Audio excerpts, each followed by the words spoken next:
Tursun opa, gemoroy yuqadimi? Voy yo'q lekin har kuni qabulimizga qaynonalar kelinimdan o'g'limga yuqadimi deb savol bilan kelishadi. Doktor, gemoroy erkak urg'ochi bo'ladimi? Erkak urg'ochi bo'lmaydi. Xalq orasidagi noto'g'ri tushuncha gemoroy ichki va tashqi gemoroy tugillari bo'ladi. Gemoroy kasalligi rakka aylanadimi? Rakka aylanmaydi, lekin rakka o'xshash belgilar bo'lishi mumkin. Gemoroy bo'lsa operatsiya qilish shartmi? Boshlang'ich 1-2 bosqichlarida faqat konservativ davo, 3-4 bosqichlarida operatsiya taklif qilamiz. Gemoroy faqat ich qotishdan bo'ladimi?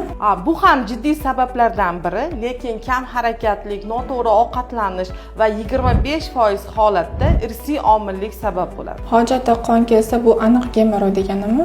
Yo'q, anal yormalari, ichak poliplari, ichak yallig'lanish kasallari va onkologik kasalliklar bo'lishi mumkin. Agar sizda ham doimiy qon kelishlar kuzatilsa, Procto Service klinikamizda shifokor ko'rigiga yoziling. Eslatib o'tamiz, klinikamiz faqat ayollar uchun xizmat ko'rsatadi.